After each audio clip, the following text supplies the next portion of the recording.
Back in 2007, the hype was real for the continuation of the Half-Life series in Episode 2 of Half-Life 2.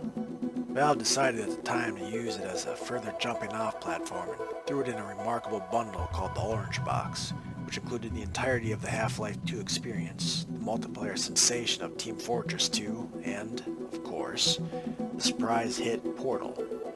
Originally a college thesis picked up and reworked by Valve, many consider the small title the highlight of the bundle, and its memes and stylings have gone on to influence gaming and pop culture well beyond its release. The Enrichment Center is required to remind you that you will be baked, and then there will be cake. Just how good was this title? Enough to truly compare with other full standalone releases? Could Portal have stood alone from the Orange Box to become the massive success it is? Well, no. Of course not. The game was short and sweet, and entertaining though it was, it would have never been considered worth full price by its lonesome. Gaming wasn't quite at the point where it might have been popularized by a cheaper release, in part because direct download was still in the process of really catching on. But enough history. Let's talk in-game. Portal begins with you, a young woman who does not speak, being awakened in a laboratory testing chamber. A robotic voice speaks to you, guiding you through a couple basics and giving general warnings before glitching out and opening a portal to allow you to proceed outside the chamber and into the tests proper.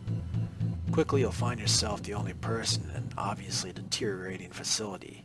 Even the observation window is empty of humans, only the robotic voice of GLaDOS present to accompany you or further whatever test happens to be done. The testing being, of course, the portals. You must navigate a number of portals in order to make your way into the next test chamber while avoiding any hazards along the way, eventually culminating in you receiving your very own portal gun with which to explore the mechanics of.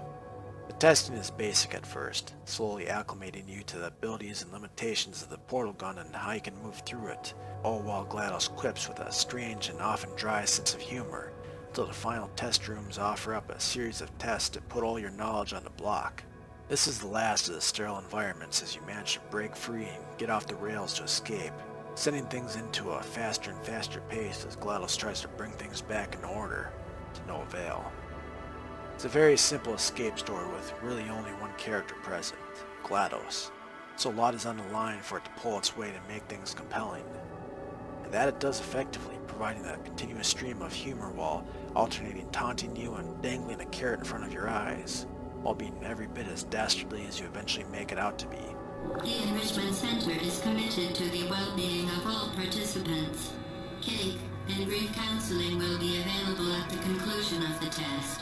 Thank you for helping us help you help us all. Culminating with an end credits theme which is as catchy as it is amusing. Gameplay itself is well paced, steadily building you and your skill set up to take on greater and greater challenges until it throws those challenges at you in multitudes. All of it based around a basic simplicity.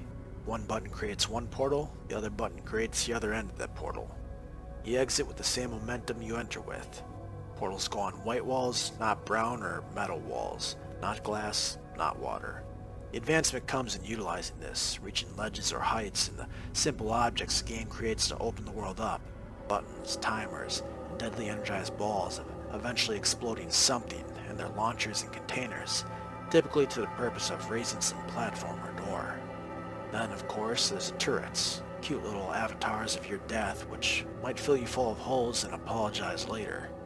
The game might even be too simple, but for the fact that the game is so short, clocking in at an average of about 2 hours without rushing our prior experience.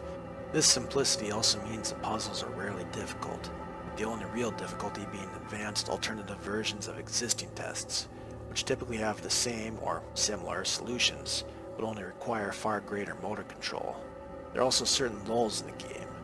The beginning could wear on the impatient as you wait for portals to open without the full functionality of the portal gun, while the end can ride on nerves as fewer and fewer portal walls become available, and those which are only go to show just how linear things become.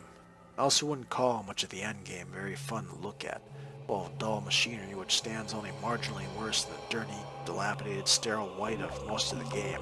This is not a fun world to look at, the only real splash of color coming from the portals themselves. That said, Portal is a fun game, well worth the couple hours and few bucks it would take to nab it up.